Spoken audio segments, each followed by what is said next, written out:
Това видео ви показва как да получите фина повърхност с боя лазур. Тази повърхност се постига в комбинация от Baumit Creative Top Vario и Creative Top Perla.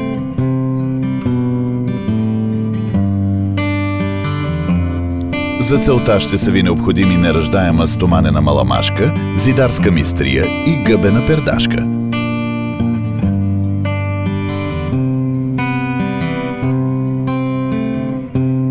Baumit Creative Top Vario се изтегля с неръждаема маламашка.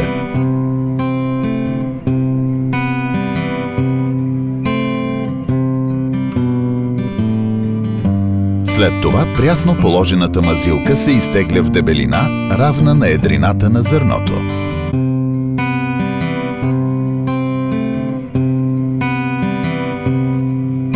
След като се изчака да изсъхне, върху нея се изтегля Baumit Creative Top Perla, която запълва неравностите на структурата.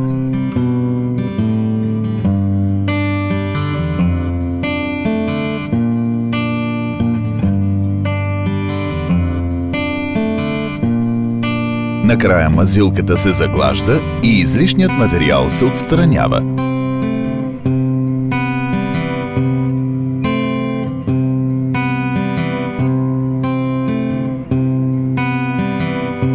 Повърхността се филцва с гъбена маламашка, като се внимава гъбата да бъде влажна, а не мокра.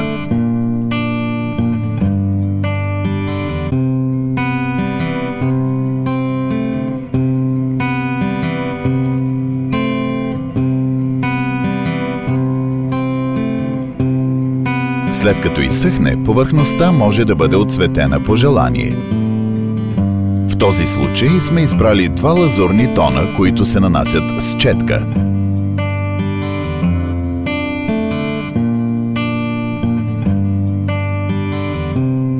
Първият лазурен тон се нанася по-плътно, а неравномерността при полагането води до желания ефект.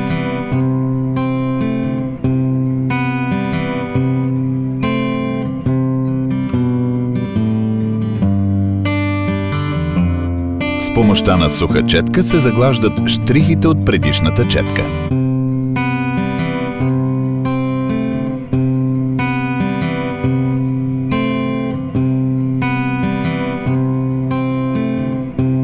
По желание бихте могли да нанесете един върху друг повече лазурни тонове. Вторият слой боя също се нанася неравномерно.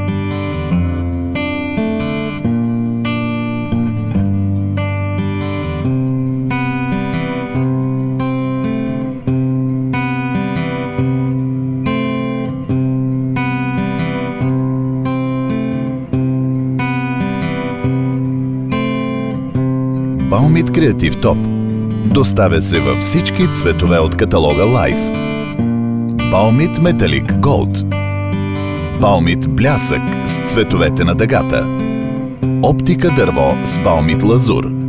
Baumit Лазур. Baumit. Идеи с бъдеще.